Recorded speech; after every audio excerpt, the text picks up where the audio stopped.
么？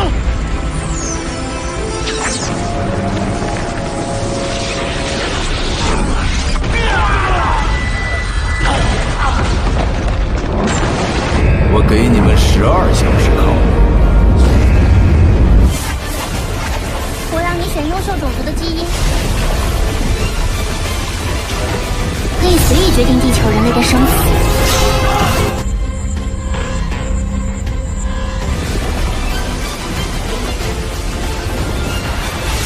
是谁？赶紧通知首长。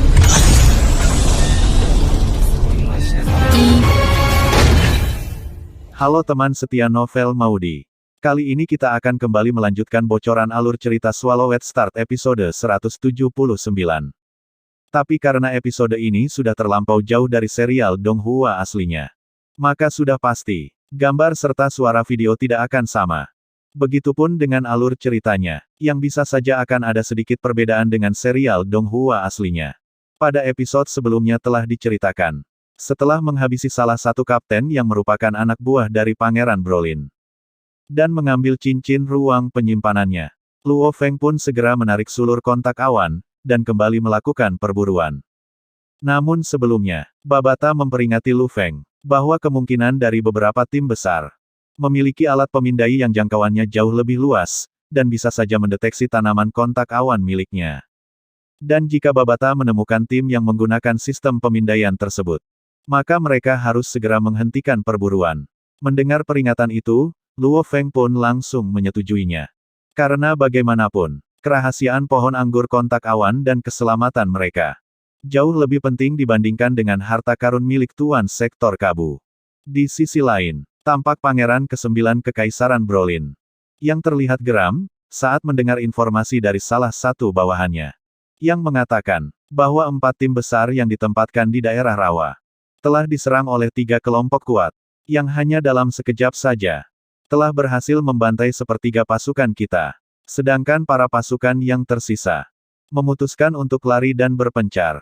Namun sayang, saat dalam pelarian, mereka ditemukan dan dihabisi oleh tim lain yang memiliki senjata laser. Dan hanya menyisakan kurang dari 10.000 orang yang selamat dalam tim tersebut. Lapor pengawal tersebut. Mendengar laporan itu, Pangeran Brolin terdiam sembari bergumam. Pasukan yang dapat mengelilingi 4 tim besar. Sudah pasti jumlah pasukan ini tidaklah sedikit.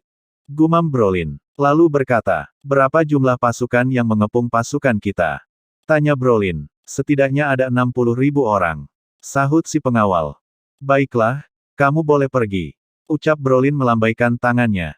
Setelah sang pengawal bergegas keluar dari tenda, Brolin pun menyipitkan matanya dan bergumam. Sepertinya pertempuran telah dimulai, bahkan lebih cepat dari yang telah kuprediksi. Sepertinya aku tidak boleh meremehkan pihak musuh. Karena hanya dalam sekejap mata, pihak musuh telah membentuk 6.000 tim gabungan. Gumam Brolin. Di sisi lain, tepatnya di Pulau Gunung Naga Hitam, tampak seorang tuan sektor berpostur besar, layaknya gorila yang juga tengah menerima laporan dari salah satu bawahannya. Melalui jaringan virtual, Tuan Cakra, saat itu kami telah berhasil menghabisi setengah pasukan yang dipimpin oleh Pangeran Brolin. Dan saya yakin, saat ini Brolin pasti akan lebih waspada. Mendengar laporan itu, Tuan Sektor yang bernama Cakra seketika tertawa lepas. Bagus, sangat bagus. Anggaplah serangan pertama itu sebagai peringatan untuk pangeran kecil itu. Agar dia tahu, walaupun jumlah pasukannya lebih banyak daripada kita, namun kita bukanlah orang yang bisa dianggap enteng olehnya. Ucap Cakra, lalu kembali berkata, tapi mulai saat ini, kalian harus lebih berhati-hati, karena sudah pasti, Brolin tidak akan membiarkan kejadian ini begitu saja. Ucap Cakra, lalu segera meninggalkan ruang virtual. Pendek kata, perang pun mulai meletus akibat penyerangan yang dilakukan pada pasukan Brolin. Mulai dari kekuatan besar, yang terdiri dari beberapa tim, ataupun para penjelajah individu, mulai saling bantai dan melancarkan serangan.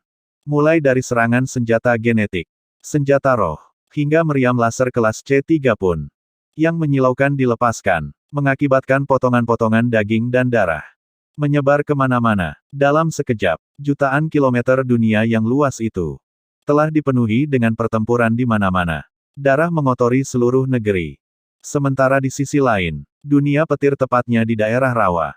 Tampak Lo Feng yang berada di dalam pesawat miliknya. Sedang memeriksa item penyimpanan, yang telah berhasil ia rebut dari para kapten musuh. Saat itu Dewa Petir berkata, "Adik ketiga, berapa total batu badai petir yang kita dapatkan dari 6 kapten musuh?" Tanya Dewa Petir, yang tampak penasaran, diikuti oleh Hong, yang mengajukan pertanyaan yang sama. Totalnya ada 610.000 dari 6 cincin penyimpanan kapten utama musuh. Serta kita juga memperoleh 3 harta karun yang jika ditukar akan setara dengan 800.000 batu badai petir. Ucap Luo Feng sembari tersenyum. Di sisi lain, 2 juta tentara masih terus terlibat dalam pembantaian yang intens. Dengan menggunakan banyak taktik dan tipuan licik. Di mana dalam pertempuran itu, para pejuang dan pembaca roh tingkat bintang level 9 selalu dijadikan umpan meriam oleh para kapten utama dari masing-masing pihak. Di sela peperangan itu, beberapa tim besar masih terus melaporkan situasi secara diam-diam. Melalui jaringan virtual alam semesta. Termasuk beberapa serangan misterius yang menewaskan 6 kapten utama. Yang tidak lain dan tidak bukan. Itu adalah ulah anggur kontak awan milik Lo Feng. Namun untungnya, serangan itu dipimpin oleh Babata. Hingga pihak musuh tak mengetahui bahwa yang membunuh para kapten itu adalah sulur-sulur kontak awan milik Luo Feng. Namun dengan meningkatnya jumlah kapten utama yang meninggal, membuat para tuan sektor yang menunggu di luar dunia petir berasumsi bahwa di dalam dunia petir, harusnya ada pembaca roh tingkat semesta, yang senjata rohnya mampu menembus tanah, dan menggunakan penggaliannya untuk menyergap para kapten. Dan jelas saja hal ini membuat para tuan sektor meminta pada semua regu untuk lebih ekstra hati-hati, mendengar peringatan dari para tuan sektor. Pasukan dari tim besar menjadi ekstra hati-hati, hingga menyebabkan efisiensi perburuan yang dilakukan Luo Feng pun seketika menurun drastis. Singkat cerita, pertempuran di dunia dalam dunia, yang telah berlangsung sekitar 1,5 bulan pun telah berangsur reda. Dari 2 juta tentara, hanya menyisakan 400.000 tentara. Sedangkan yang lainnya telah tewas menjadi potongan-potongan daging, dan hal ini sungguhlah tragis. Di sisi lain, Luo Feng yang masih berada di dalam ruang kendali kapal alam semesta miliknya, tampak menghela nafas lega, sembari berkata, "Akhirnya pertempuran ini berakhir juga. Sudahlah, meskipun kita hanya membunuh 6 kapten utama musuh. Tapi pendapatan kita masih sangat lumayan." Ucap Dewa Petir. Yang membuat Hong tidak bisa menahan tawanya. Mendengar ekspresi kedua kakak angkatnya, Luo Feng pun berkata, "Iya, saat ini kita telah mengumpulkan harta dan 9,8 juta batu badai petir." Ucap Luo Feng, sembari memandangi Dewa Petir dan Hong. Lalu kembali berkata, "Kakak pertama dan kedua, sepertinya sudah waktunya kita kembali berkumpul dengan tentara sekutu. Dan menukar batu badai petir ini." Ucap Luo Feng. Mendengar ucapan itu, Dewa Petir pun berkata, "Iya benar, tapi perjalanan ke sana tidaklah mudah." Ucap Dewa Petir sembari mengusap kepalanya yang botak. Sementara Luo Feng, ia pun hanya mengangguk pelan. Karena faktanya, walaupun perang telah berakhir, namun pembantaian terhadap tim kecil masih terus terjadi.